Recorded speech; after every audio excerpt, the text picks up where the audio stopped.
Morning, good afternoon, and good evening, wherever you may be in the world. I'm Sean Michael Morris, Vice President of Academics at Course Hero, and it's my pleasure to welcome you to day 2 of Course Hero's Education Summit. Today promises to bring important conversations, insights, and useful classroom practices for the challenges that faculty face today. Every year, Education Summit features teachers sharing their knowledge and experience with each other. We approach the summit as an opportunity to bring people together around education's stickiest problems, and today will be no exception. Continuing yesterday's programming, we'll tackle ongoing concerns with student engagement, plus we'll dig into the best, most critical and creative ways to teach with technology, and that includes generative AI. And with all the challenges that come with teaching, we recognize that your health and well-being should also come first, which is why we have a dedicated track today focusing on faculty wellness. With so much happening today, don't worry if you can't participate in every session. All sessions will be recorded and we will email all attendees soon after the summit when recordings become available. We'll kick off our day today with a keynote from Yolanda Sealy-Ruiz, who you really don't want to miss. Yolanda is a passionate educator whose poetic voice and urgent message of compassion and equity is needed in today's world. She joins us today to remind us about what really matters, what inclusion really means, and the deep importance of sustaining diverse voices in the classroom. That's coming right up, so please stay tuned. But before I welcome Yolanda to the stage, let's take a moment to address the elephant in every classroom: artificial intelligence. And what to do with tools like ChatGPT. Today, we're offering a special track devoted to AI and teaching, a track that will feature student, faculty, and EdTech voices. Please take a look at your agenda for the day and be sure to include one of these important sessions in your time with us. I myself am especially looking forward to my fireside chat with Princeton student Hannah Kapoor and the founder of GPT-0, Edward Tien. And just before we wind down for the day, I'll be hosting a special meetup between all of you and Course Hero's own head of research, our director of product, and one of our senior engineers to talk about how we create generative AI products for teachers and students. That's on the agenda, so I hope you'll join us. Everyone is talking about AI. In a recent Chronicle of Higher Education article entitled "I'm a Student, You Have No Idea How Much We're Using ChatGPT," Columbia University freshman Owen Terry wrote, "Colleges ought to prepare their students for the future, and AI literacy will certainly be important in ours. But AI isn't everything. If education systems are to continue teaching students how to think, they may need to move away from the take-home essay as a means of doing this, and move on to AI-proof assignments like oral exams, in-class writing, or some new style of schoolwork better suited to the world of artificial intelligence. This is easier said than done.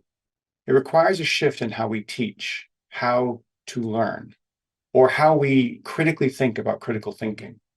The challenges, though, are equal to the opportunities, and there's no one better prepared to leverage those opportunities than today's teachers, and that means you. According to a recent survey sponsored by Course Hero, faculty still see more unknowns than knowns when it comes to the role of generative AI in higher education. And feelings about AI are different across generational lines, making a unified response to these technologies difficult. The conversation about AI also threatens to divide educators along digital lines, some embracing new technologies and others rejecting it outright. But we don't need to be divided on this. We can start work today, together, on solutions that will support student success, making teaching more interesting and offering a vision of the future of education that's inspiring. And on that note, I would like to introduce today's keynote speaker, who is nothing if not inspiring. Dr. Yolanda Sealy-Ruiz is an award-winning associate professor at Teachers College, Columbia University. Her research focuses on racial literacy in teacher education, Black girl literacies, and Black and Latinx male high school students. A sought-after speaker on issues of race, culturally responsive pedagogy, and diversity, Yolanda works with K-12 and higher education school communities to increase their racial literacy knowledge and move toward more equitable school experiences for their Black and Latinx students. She appeared in Spike Lee's Two Fists Up, We Gon' Be All Right, a documentary about the Black Lives Matter movement and the campus protests at Mizzou. Her co-authored book, Advancing Racial Literacies in Teacher Education Toward Activism for Equity in Digital Spaces, was published in April 2021 and is an important text in the conversation about racial literacy today. Yolanda is a poet, a teacher, and a passionate advocate for liberatory pedagogies. Please join me in welcoming her to the stage. Good morning, good afternoon, good evening, wherever you are in the world. Thank you, Sean, so much for that beautiful introduction. And I want to thank the entire Course Hero team for the work that you do in the world on behalf of teachers and others who tap into your amazing resources and webinars and seminars, because your goal is to help encourage and enlighten a teaching force for the new generation. I am grateful to be here. I am grateful to talk about dismantling inequality in education and how to foster diversity and empathy in your classroom. Before I begin, I'd like to acknowledge the land on which I stand and also encourage each of you that as you travel across the country, that you think about contacting this resource or looking into the resource of Native Land-CA. Perhaps we can have that in the chat, or when you have a moment, you will Google it, Native Land-CA. What this beautiful resource does is an interactive site that will allow you to put in a zip code, an address, a particular region, and learn about the Native peoples who inhabited and cultivated the land that you are visiting on, or in my case, where I am now, where I live. I live on the campus of Columbia University, and while there were 14 First Nations tribes here, the Lenni Lenape and the Wappinger were the ones who predominated the land. And I'd like to take this moment to acknowledge the land on which I stand, cultivated and inhabited by the Lenni Lenape and the Wappinger. And it's important that we share this type of knowledge with our students as well when we go on field trips with them, or just to put them in the mindset of recognizing that there were folks millennia here before all of us were. Here's our path for today. I have 45 minutes to encourage you to move towards dismantling inequality and fostering diversity, moving racial literacy from theory to practice. A lot of times in the academy, we talk a lot about theory and we stay in the theoretical realm. It is so important that we make our information, our knowledge accessible to teachers and practical. I am a practitioner by heart. I've been teaching for 29 years, and I will likely do this, for the rest of my life. I also want to introduce this concept, perhaps new for some of you, of building empathy as a wounded healer. So remember, our goal is to what are the tactics we can take to dismantle inequality and foster diversity and belonging, but also at the same time increase empathy. And I'm suggesting that if we see ourselves as wounded healers, it will allow us to do that work. I want to begin by bringing in Baba Asa Hilliard, who said, I have never encountered any children in any group who are not geniuses. There is no mystery on how to teach them. The first thing you do is treat them like human beings. The second thing you do is love them. And I think it's important that we understand that it becomes harder and harder, at least our numbers are showing, in terms of academic achievement for many of our children of color in the nation, and the teacher-student divide. It becomes difficult because of race, because of such a huge gap in terms of who's teaching and who's in most of America's public schools, to realize this idea that Asa Hilliard has said of all children being geniuses. I have worked with thousands and thousands of teachers across the nation, and when I ask them, do you believe all of the children you are teaching are geniuses? So many of them pause. Too many of them pause. And I think it's important that we recognize that in order to see genius in a child, we first have to see genius within ourselves. So if we really believe what Asa Hilliard said, we were once children and therefore we were once geniuses, And so that should make it easy for us, regardless of a child's so-called race, to see them as genius. So it's important that we be honest about conversations. And James Baldwin told us that not everything that is faced can be changed, but nothing can be changed until it is faced.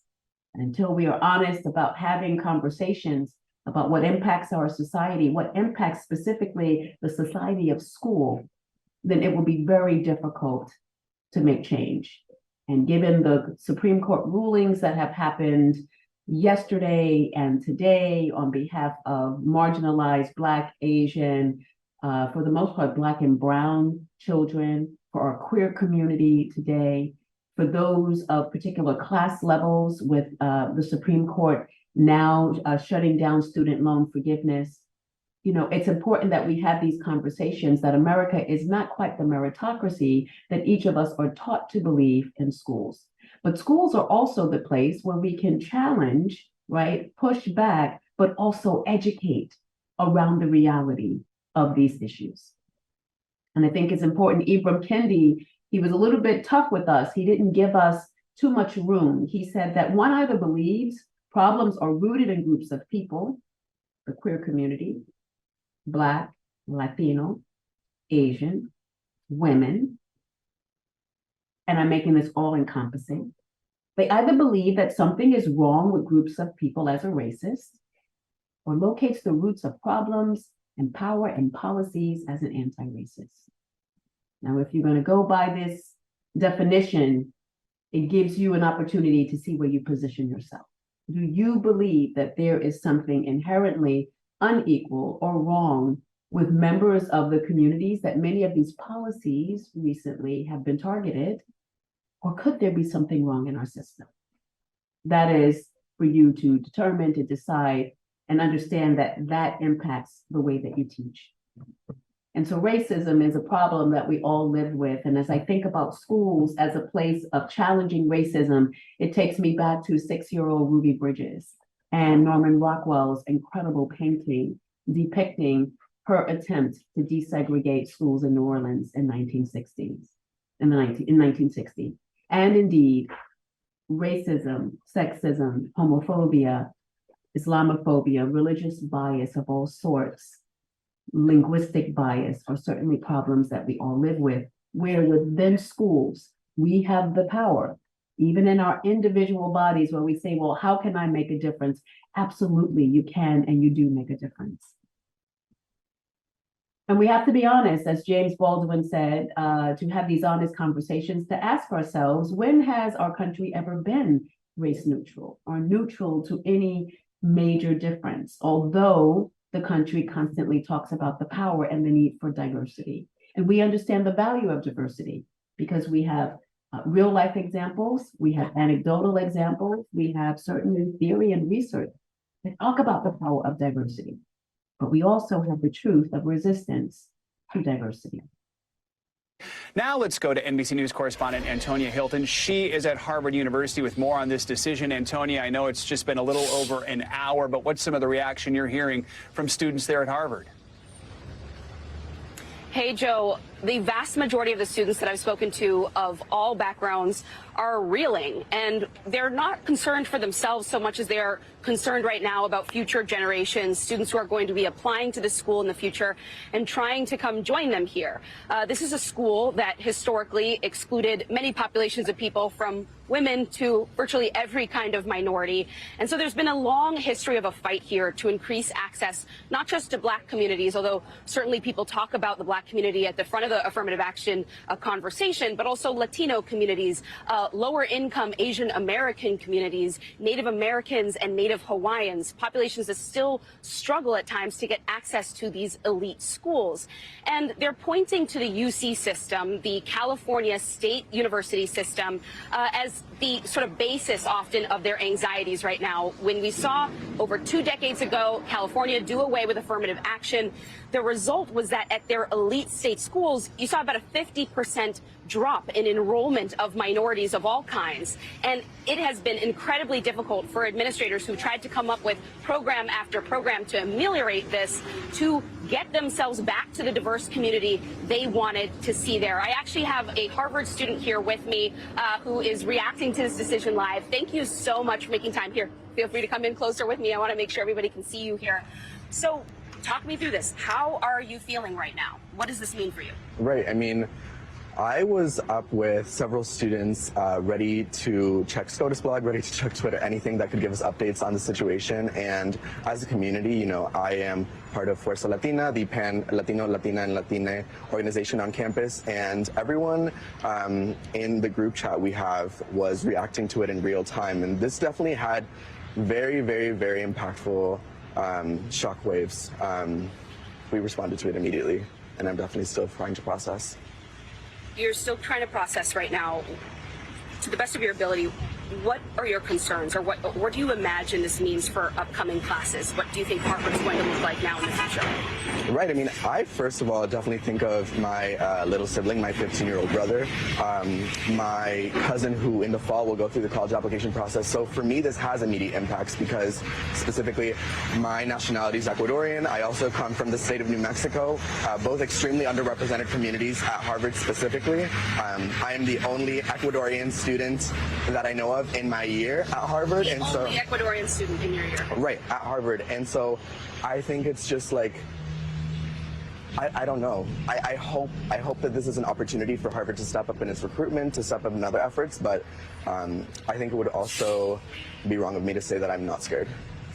Do you have faith in administrators here that they're going to be able to find ways to still foster diversity, that there are going to be other programs, or perhaps they'll do away with legacy admissions to make more space for other kinds of students? I mean, I hope so. I think that Harvard obviously has an opportunity now that there is no national institutional support like affirmative action, that they go about their own efforts to increase. And I really think that I'm going to go on here and say that I'm hopeful. Thank you so much. Yes. I'm so grateful for your time. Thanks Thank for you. joining us. Joe, you know, administrators are preparing for this in the same way that students have, and they've had years of time because going back to the earliest stages of this case, people knew that it was going to wind its way up to the Supreme Court. So they're looking at all options on the table right now in the hopes of still having diverse and classes that are reflective of this country, frankly, Joe. So here's a reality check that is not just related to higher education. You know, certainly the two cases were brought forward by Harvard and UNC, but there are implications beyond higher ed. This is a federal decision that basically has implications for federal financial aid, for first-generation students, for high school bridge programs. And certainly I can relate to this for tenure for faculty of color. Yesterday, Justice Sonia Sotomayor said that today this court stands in the way and rolls back decades of precedent and momentous progress. The decision cements a superficial role of colorblindness as a constitutional principle in an endemically segregated society where race has always mattered and continues to matter. Mike Pence wrote on his Twitter page, "There is no place for discrimination based on race in the United States." And I am pleased that the Supreme Court has put an end to the egregious violation of civil and constitutional rights in admissions processes, which only serve to perpetuate racism. I am honored to have played a role in appointing 3 of the justices that ensured today's welcome decision. And as president, I will continue to appoint judges who will strictly apply the law rather than twisting it to serve woke and progressive ends. And while this may certainly be a political battle, as teachers, as human beings, we are more concerned with the lives of students for today, the lives of students that will come beyond the political realm. And from a personal standpoint, I just feel very hurt, frustrated, angry, and feel betrayed in many ways by this country, although I was not surprised. The legacy and the generations from which I came, there has always been struggle. But the laws that are being passed this morning against same-sex marriage, barring student loan forgiveness, striking down affirmative action. These political wars have deep and broad implications for people's lives. And there's no place where all of this plays out more than in our schools. And so I want to thank all of you teachers now for, it's been a rough couple of years, for all that you've been doing and all that you will continue to do, because you cannot stop the movement for progress and for humanity. This is what happens in schools. We see children as human, and we do our best to make space for them to have the lives that all children deserve.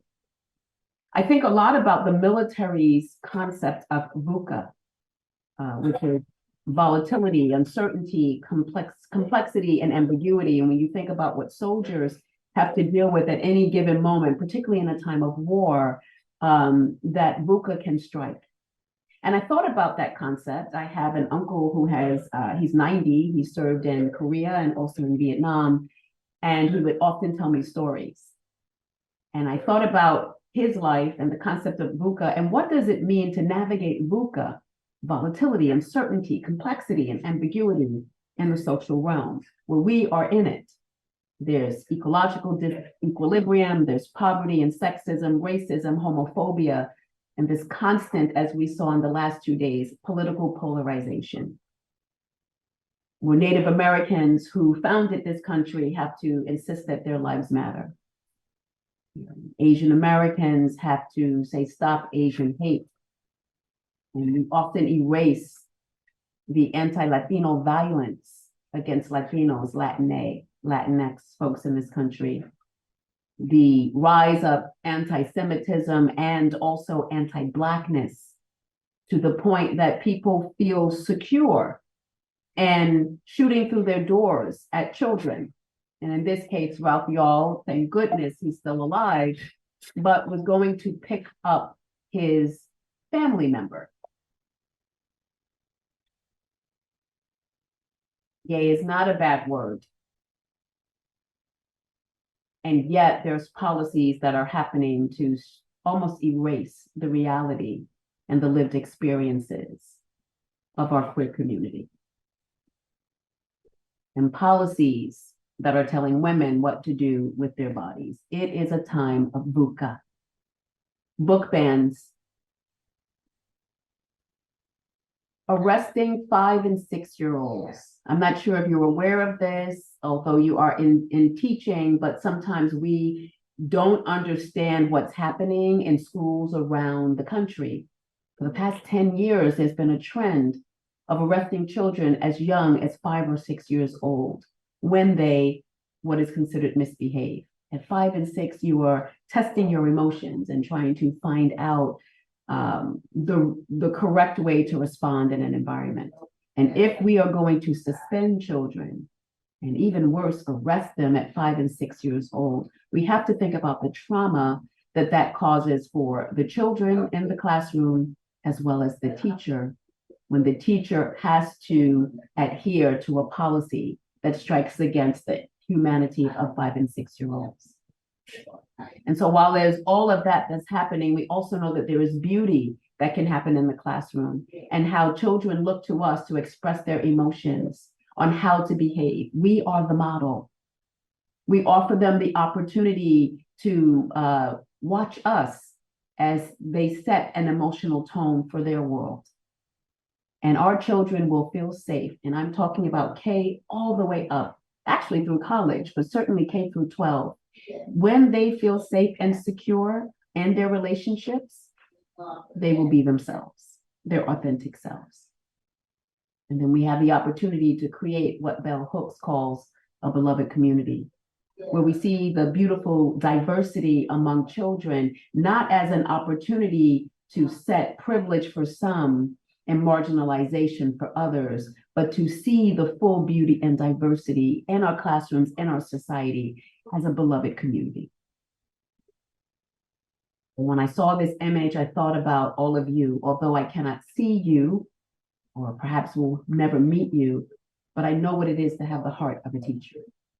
I know what it is to be drawn to a career as I have or was 29 years ago, with the intent to make a difference in the life of another human being. And what I want to encourage you with is that although there are these policies coming from our nation that strikes against the heart of diversity, the heart of inclusion, and the heart of belonging, that as teachers, we must continue on this path. We must increase our desire and build our hearts fortified in a way to continue with inviting diverse perspectives and diverse children into our classroom, right? This is the role of a teacher. And the role of education, which is the tool that teachers use. Cornel West said that it is soul crafting. And think about the power of that, to be able to craft the soul of another human being, to impart in them a love, a kindness, an openness, and acceptance for others. In education, we know, as we have a heart for it, as we understand that it is soul crafting, we also understand the power of it, that it is the most powerful weapon in which you can use to change the world. Mandela taught us that. And so as I think about my work, I think about the power of racial literacy. This is my offering to my field of education. And I want to just share a little bit about it with you over these next few minutes. So I believe that racial literacy offers a vision to dismantle inequality and foster diversity. But we first have to develop this knowledge of racial literacy in order to interrupt. And for me, the words of Maya Angelou really surmise my idea behind racial literacy, at least the way that I have ideologically represented it. And she says, when you know better, you do better. And although many of us as teachers come with that heart, come with that understanding, some of us don't really understand how to enact racial literacy or engage in conversations that involve race, class, gender, sexuality, but we must, because as teachers, we have to be ready to address all of the facets of our beautiful diversity that is manifested in ourselves, but also in the children that we teach. And so this is the model. And what I will say is that each of these components are their own 3 to 4 hour professional development experience that I have for the past 3 years been engaging businesses and schools and school districts. What I also want you to recognize is at the base of it is this concept of critical love. And I'm going to spend these next few minutes really just in a way, just giving you a quick introduction to the power of each of these components. The critical love, that heart for teaching, profound and ethical commitment for caring for the communities we work in. We cannot be distracted by the policies that come down. And teachers are on the front line indeed. As we hear more and more, and there's really just two small groups, a combination of about 10 people that's driving all of this in education. We have to do our homework, right? And yet, although it's a small group, very well funded, we understand that to be a teacher in the front line, you feel it more than anyone else. And in theory, Albert Einstein said that theory and practice are the same. In practice, they are not. In theory, it's wonderful that for all children to feel included and to be seen in curriculum. In practice, it is not true. As we look at this 2018 study, I want you to pay attention to this slide. If you add up all of the numbers, American Indians, First Nations, Latinx, AAPI, and African American children characters represented in books, you add all of those numbers, they still do not surpass the number of animal characters that are in children's books, and certainly does not surpass the number of white boy characters, not even white girls, white boy characters. So representation matters. So as we see more and more of this clamping down, of this attempt at erasure as teachers, we have to build up. And we have to make sure that the representation in our classrooms, through our curriculum, through our invitation of students' lives, that it's present. And we also have to be aware of our biases.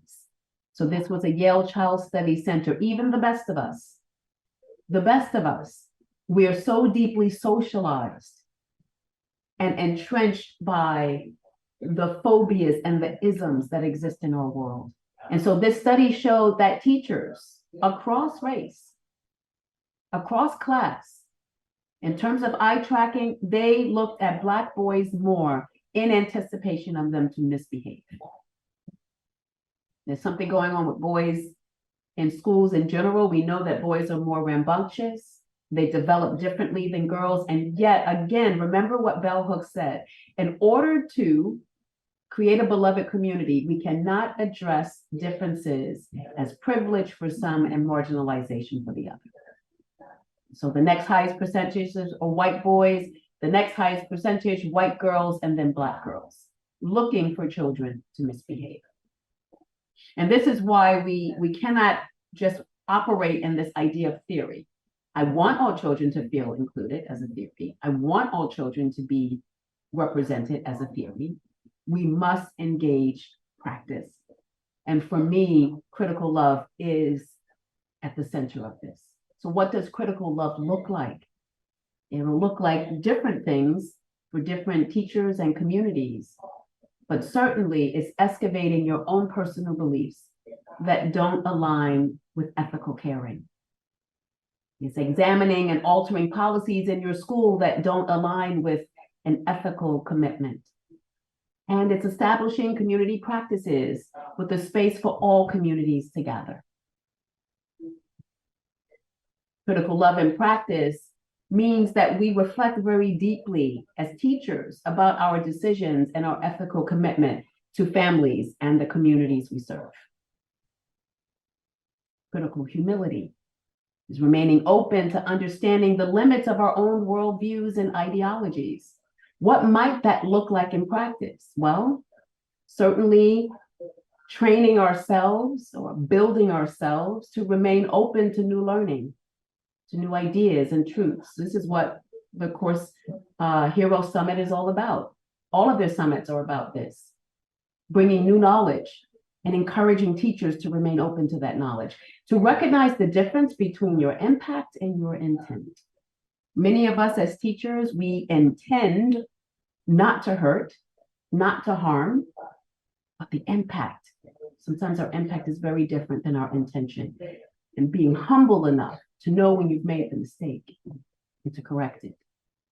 Critical humility looks like reaching out for help and support during this lifelong journey of building racial literacy. In practice, it looks like lifting up the voices of others who share your expertise. You may be in a seat of power. Bring others along, particularly people of color, and shed light on their expertise. Critical reflection, thinking through the various layers of our identities and our privilege and our marginalized status that affect the world. At any given time, we can both feel or be marginalized or feel and be privileged. However, in this society, and our Supreme Court rulings are showing that they have a very concrete idea of who's privileged and who's not. Just think about who's being impacted by the policies and who's being protected. So what does critical reflection look like, let's say, in schools? It's amplifying the voices of those who have been systematically marginalized, people of color. Reflecting always on your beliefs, on your biases and impact on policies. And making space for the voices of people of color, again, to share your expertise. And critical reflection and practice is before making decisions. As a teacher, even when the curriculum is given to you, we know that we can be creative. Consult with some of the students. Consult with some of the family members. Consult with other teachers of color to see their impact or potential impact.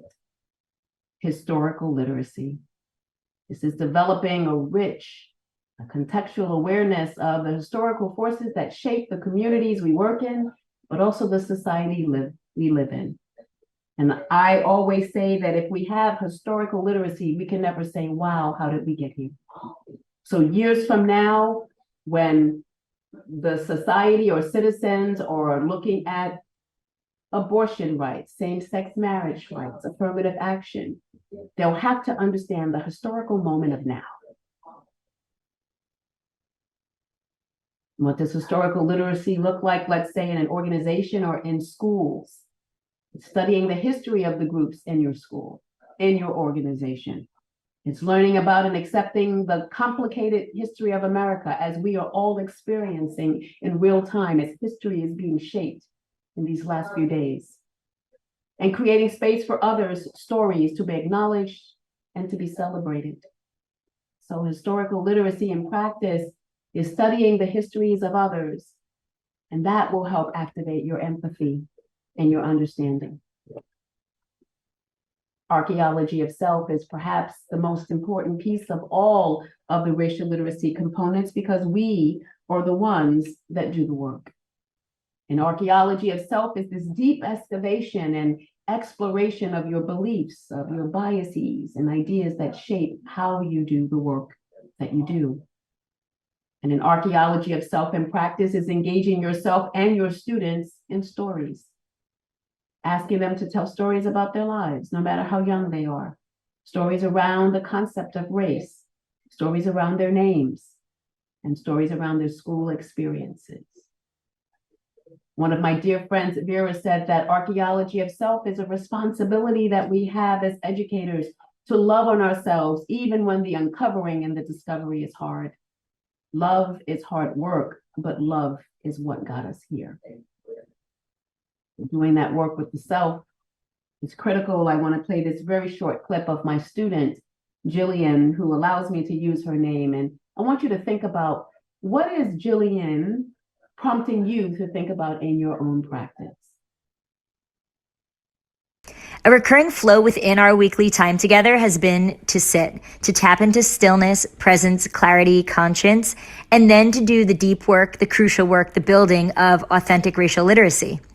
Speaking to the stillness, mindfulness, as we've experienced weekly, can be an activator in the archaeology of the self, in becoming aware of and over time detoxifying oneself of preconceived notions and biases that were embedded long ago, and even in healing. Through our weekly sit, further enhanced by Mr. Napolitano's session, it is evident that mindfulness practice is an essential opportunity for all students and individuals. One commitment I now make in my teaching practice is to really aim to bring mindfulness work in on a daily basis, even if for a few minutes, to help my students clear themselves of their inner gook, to guide them through successful archaeological digging and growth. Just take a moment to pause, to think about the importance of mindfulness as a portal to wellness for students and also for us as teachers. And this deep work of learning more about who we are. My dear friend, who's a teacher, she was a Big Apple teacher for a number of years. She said the most beautiful part of the journey is coming to the revelation of the self. And a Big Apple teacher is someone who is noted by the state as being a teacher of the year. So this self-work, this mirror work is key. And what's important for us to understand that even if we were to, let's say, think about the policies that are happening, the policies that have been enacted, the laws that have been passed, individuals are involved in that. And these are individuals who have a set of beliefs. And those beliefs influence the practices of pushing for one thing and fighting against something else. Those practices create policies, and those policies influence outcomes. And we can look at this from a societal aspect as we look at we're dealing with these last 2 days. And we can also look at it from a school policy perspective. The principal, the teachers, individual beliefs influence practices, and practices influence policies, and policies influence outcomes. And although the archaeology of self, it's important to do self-work, we are tethered to families and to schools, to organizations and communities. No one works or lives in isolation. And this is an article that we'll share in the chat. There's a link where I am revisiting James Baldwin's 1963, A Talk to Teachers. If you've not read that piece, I encourage you to read it. And this is my 2022 take on encouraging teachers to go for broke and to do so through a racially literate archaeology of self lens. And ultimately, it is about interrupting. It's about interrupting racism and inequality at personal and systemic levels. Start where you are. Start within your classroom of interruptions. What might that look like? It looks like challenging racist bias statements that are made in your presence. I'm not suggesting that you get on a soapbox. No one wants to be preached to.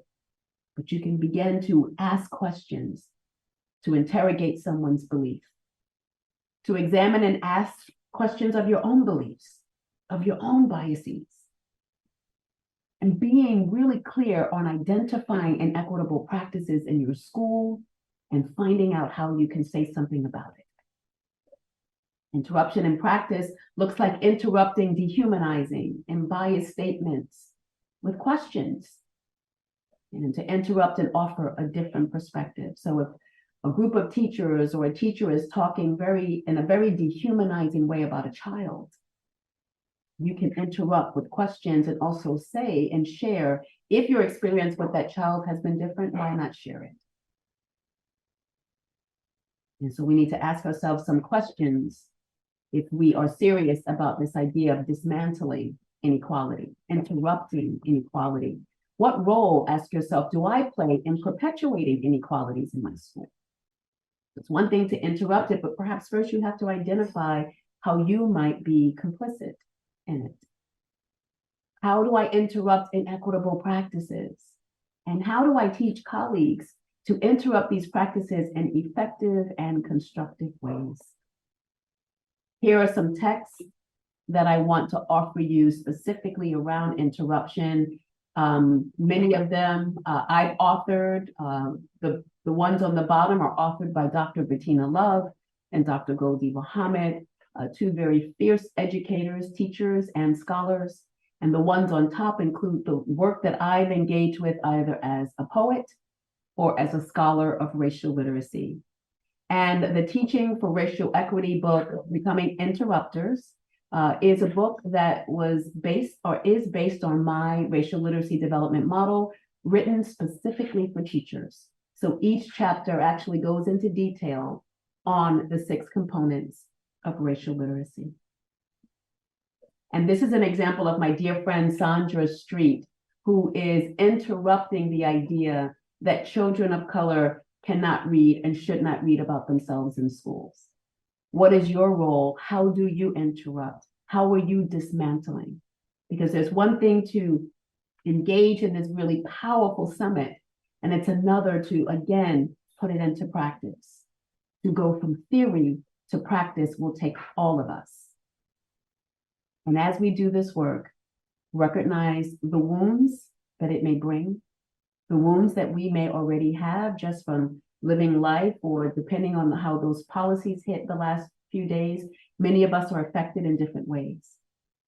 But the concept of the wounded healer is that we will not allow our wounds to bring us down, to stop us from moving forward, but actually we see our wounds as an opportunity to heal ourselves, but also try to heal others. And part of the work that I do is healing-centered education. And if you are in New York, because I know there are thousands of you from all over the world, but if you happen to find yourself in New York over these next 2 weeks, please visit the Columbia University Macy Gallery. There is a portrait series and a podcast exhibit on wounded healing. And I do believe that facing our trauma is the first step in our healing, whether it's traumas that happen in the classroom or in school, or traumas that are impacting our lives because of societal restrictions that we have to face, particularly as teachers, as influencers of the next generation. We have to face our trauma. That is the first step to healing. And so I ask each of you to think about what is healing, both as the concept of it, what does it mean to heal, what is healing in practice, but also what is healing in you? What are you healing from? What are your wounds?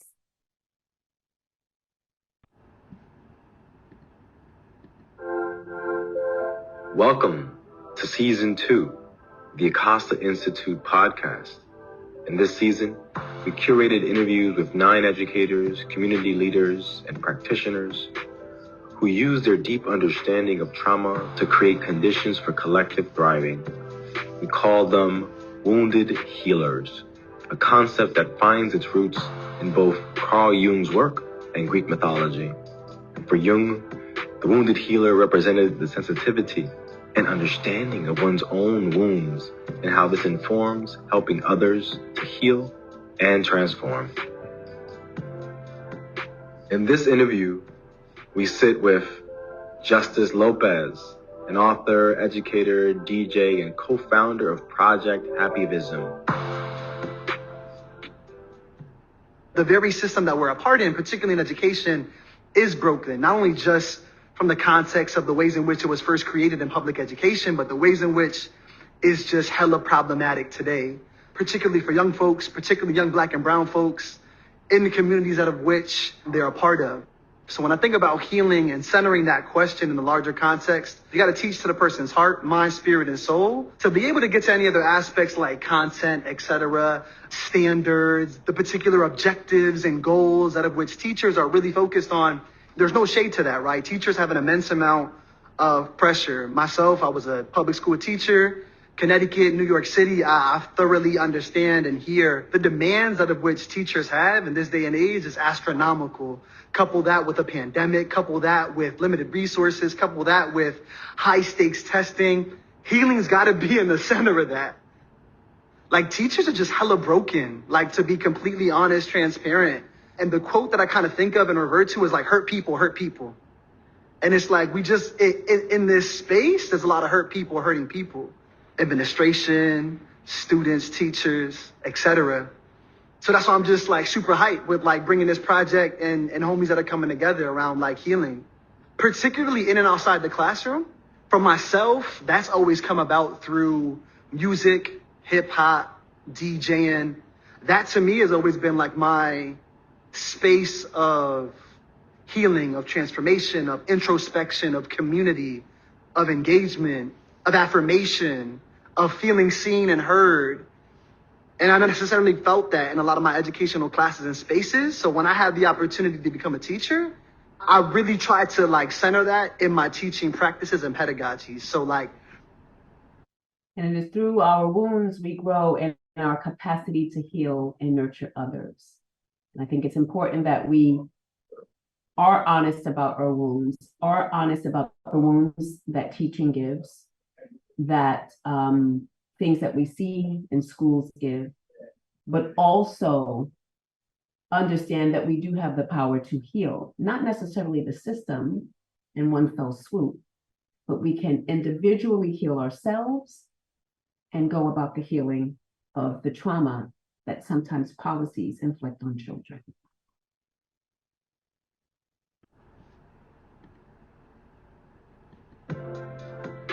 In this interview, we sit with Maria Tan, a healing-centered educator, consultant, and founder of the House of Thriving. So I was teaching in the Bronx, teaching there for 5 years. And in the last 3 years of my teaching career, I really started to feel like I was actually an educator. And when I say that, that's when I began to integrate, like really integrate social emotional learning into my teaching. And along with that, my own healing journey into my teaching. I started doing yoga regularly. I started meditating regularly, and then slowly bringing that into the classroom. And I started doing mindfulness with my students every day, every class, just trying to bring it to as many students as possible. And they really loved it. There was a lot of positive feedback from it. You know, it was a way for me to center myself, but I also knew the power of mindfulness. So I knew that it was important for me to share this with folks, including my students. Then COVID happened and we all went online learning. And I started to do mindfulness sessions online with students and with teachers. And I just realized how necessary it was, especially during those times. We actually had one of our coworkers and one of my good friends had a panic attack during a meeting, an online meeting. And I really just saw that there was a huge missing for educators, that educators weren't getting the emotional support that they needed. Yet we were asking them to give as much emotional support that they could to the students. How can you fill someone else's cup when your own cup is empty? So as I close, I want you to think about, I know it was quite a bit to share on racial literacy, but to really see that as a consideration of dismantling inequality by building our own racial literacy. And this concept of wounded healing, recognizing that particularly in education, teachers and students hold wounds, but we also hold the possibility for healing. And understanding that the education system will not change, that we have to change the system little by little. And we know that it is time for a change. There will always be time for change as things happen in our society and in our schools. And we know that people can cry much easier than they can change. They may protest, they may scream to the top of their voices, but when all the dust settles, they go back to normal behavior or they're afraid to make movement. Let us not be people who are afraid. Let us be people who, as Mahatma Gandhi says, that we will be the change that we wish to see in the world of education and in the world of our society. And what I want to leave you with and have you think about, and perhaps we can talk about this through Q&A as well, but I want you to think of at least 3 steps you can take toward racial literacy. Perhaps you just want to build being more critically loving to your students, or build your own critical reflection or your historical literacy. And I also want you to think about at least 3 steps that you'll take towards your own self-care, your own wellness, whether it's meditation, prayer, yoga, just sitting still, eating differently, drinking more water. You know what you need. Taking time to pause, to put a wellness plan in place is key. And so I know that we have our time. I've come to an end, and I'd like to end with this audio. And as I play this audio, I want you to think of this question. What kind of ancestor will you be?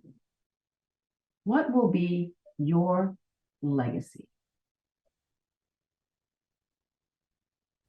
This life. I never intended to write an autobiography. Decades ago, after I presented an award to Barbara Jordan, the trailblazing civil rights activist and the first African-American elected to the Texas Senate, I asked her, "When are you going to write your book?" A smile spread across Barbara's face. "When I have something to say," she told me. In that moment, I decided that if a woman as accomplished as Barbara could get away with such a reply, so could I. Years later, a gentleman from the Washington Post interviewed me. "When are you going to do your book?" he asked. And just as I had been doing for some time by then, I borrowed Barbara's response. "When I have something to say," I told him. "Well, I've been talking to you for 3 hours," he said, chuckling, "and it sounds to me like you've got plenty to say." I nodded and gave him the same grin Barbara had once given me, with no plan of ever committing my story to the page. Back then, to me, an autobiography was not personal. I thought of it as a written record of my public journey, an account of my stage and film roles, the parts of my experience in view of the world. It was my story through the lens of Miss Jane Pittman, through Rebecca in Sounda and Binta in Roots. To be sure, there are traces of who I am in every woman I have portrayed, in the tenacity of Harriet Tubman, and the quiet strength of Coretta Scott King. I can be glimpsed in the trembling fingers of Constantine in The Help, and in the determination of Miss Carrie Watts in Bountiful. My thumbprint is recognizable. Every one of these characters has left me with an emotional, spiritual, and psychological inheritance I will forever carry with me. But while each in some way reflected me, none could reveal who I am in my entirety. A few years ago, my agent, Larry Thompson, started in on me again about writing a memoir. "You've got to do a book," he said one afternoon. "Yeah, you and the world think that," I told him, shaking my head. "No, I'm serious," he persisted. "It's time." I uttered the same refrain I'd been repeating to him for months. The lights and the trimmings of my career, the accolades, as far as I was concerned, none of it needed to be recounted. For me, the greatest gratification has come in refining my craft, not in gazing upon its merits. He stared at me for a long moment. "You're talking about a Christmas tree," he finally said. "What?" I asked. "Everybody thinks they know who Cicely Tyson is," he explained.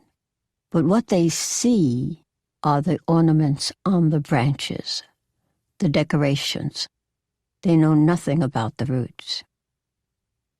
That conversation is what planted the seed for Just As I Am. With that, I'd like to thank you for your participation in Course Heroes Education Summit. And I welcome any of your questions and comments. And thank you more than anything. Thank you for being a teacher. Yolanda, thank you. This has been just an amazing speech or talk or whatever. I mean, it's just been incredible. We've had just really, really wonderful responses in the chat from everyone participating. It's been truly, truly fantastic. So I very much appreciate your taking the time here. This has been very inspiring, a wonderful way to start our day off, and a wonderful way to begin healing from the news that came through yesterday and today from the Supreme Court. So I very, very much appreciate you. Thank you so much. You're welcome. I think I wasn't supposed to stop my screen. I don't know what's being shared, but I would love to bring up an image if I need to. Oh, no, Yeah, we're all good. We're going to have to close the session, unfortunately, and let people go to the next sessions that are starting here in just a few minutes. Oh, I'm so sorry. I got the timing off. You know, East Coast, West Coast. I'm sorry. I'm sorry about that. So okay. It's okay. Really, I just wanted to convey to you that there were lots and lots of really solid questions, but mostly what people were saying in the chat was that this was very inspiring, that they needed this today. It was a very healing experience to listen to you speak. So we very much appreciate your time. And I can't say like how meaningful it was for me to be part of this and to have you here. So I very much appreciate it. Thank you, Sean. Thank you, Course Hero, and thank you for all of you who are participating. May you enjoy the rest of the summit. Thank you.